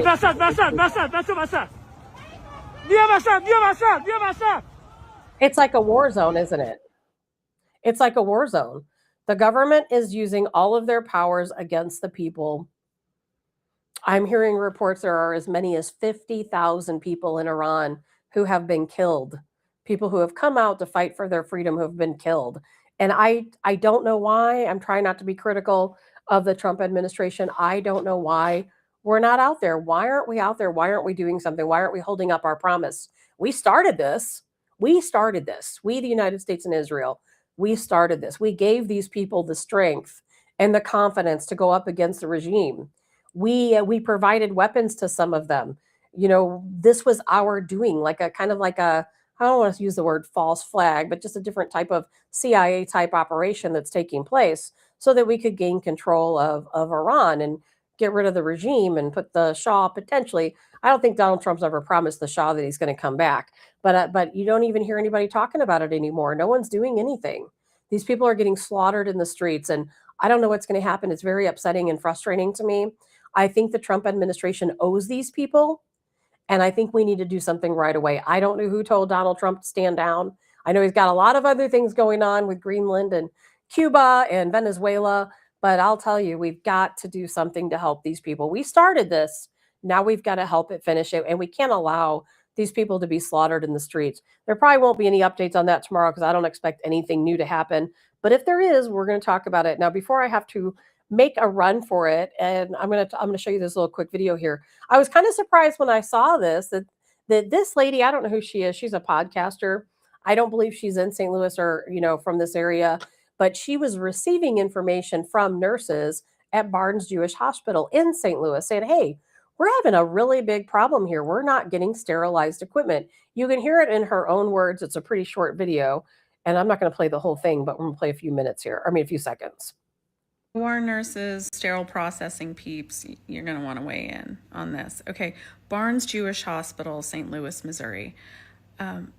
They've been saying that they don't have any clean surgical instruments for a long time. They've been reporting concerns that they're getting supposed sterile trays that are clearly contaminated. Take a look at this. A lot of them have what looks like rust on it or blood. Lots of visible discoloration on what's supposed to be sterile instruments. There's a lot. It just keeps going. Allegedly, with one surgery in December, they had to go through 30 trays to find one that they thought was clean. This is scary, right? The hospital, it would appear, is hiding behind supposed shortages in the supply chain, right? They just can't get what they need. And the employees whistle blew. They tried going to the state health department, who found no deficiencies, of course. And so they went to the local news media, allegedly, First Alert 4, there where they are, and shared those pictures with them and under anonymity because they're actually terrified of repercussions from speaking out about this. So the hospital finally, after some pressure from the local news, said, yeah, well, we did finally have to reschedule like 150 surgeries. We had to transfer some patients out. But listen to some of their statements, their verbiage. The hospital says that our surgical team inspects all instruments during the pre-surgery process to ensure they meet our high standards. But that's putting all the responsibility on the employees, not the hospital, who, according to the employees, has failed to address this situation. Employees say that they were instructed to use the tools that look clean. And they said, but we don't know if they actually are clean or not. They're concerned. Like, this is a clear patient safety issue, right? The hospital also said that we are proud of our culture of safety. This culture empowers all staff members to speak up when they have a patient safety concern. Well, then why, pray tell, are they all afraid of being terminated or retaliated against and only speaking out anonymously? Okay, well, I don't watch local news. I don't watch any of our local news. I don't watch news, period. I don't know if this issue has been covered. They said they turned it in, the nurses did. Was it covered? I've not heard anything about it. Have you? And what I will tell you is that this is a very, very serious situation. Jeannie says, wow, I see future lawsuits. Yes, I do too. Josh says, I did my kidney donation at Barnes last year. This was one of the main concerns I had. Absolutely. Can you imagine? I've had, what, 2 biopsies done? Now, I had mine at St. Louis University, not at Barnes Jewish. But can you imagine, here you are, a patient, you're heading into surgery, and obviously, minor surgery, anything to something extremely severe. And here you're dealing with doctors and nurses who aren't confident that their instruments, that their tools that they're using for your surgery are clean, that they're free of bacteria. And you know how important that is. I don't care what you do as a job, whether you've had surgery or not, you know how important it is to have sterilized equipment. And here they're showing us some of the equipment where they have trays with what looks like blood, instruments with what could be blood or rust or something. We know that's not right. And then these people are fearing for their job, for outing it, coming out kind of as a whistleblower, saying we don't feel safe going into surgery. Definitely lawsuits. Can you imagine going in and having a surgery and they use an instrument that they expect might be sterilized? They don't know because none of them look sterilized. So they put the set out in front of them. They say, well, this one looks better than the other ones, so let's use it. And then you end up getting some terrible infection, a staph infection or some other antibiotic resistant infection, or even just anything, that can actually take someone's life. It's a very big deal. I hope that somebody holds Barnes Jewish Hospital accountable, because man, that's a really big deal. Going through surgeries myself, the last thing you want is to not be able to trust the hospital. If it were me personally, and I heard this story, and I had a surgery scheduled at Barnes Jewish, I would cancel it. I really would. I would cancel it. I would say it is not worth it.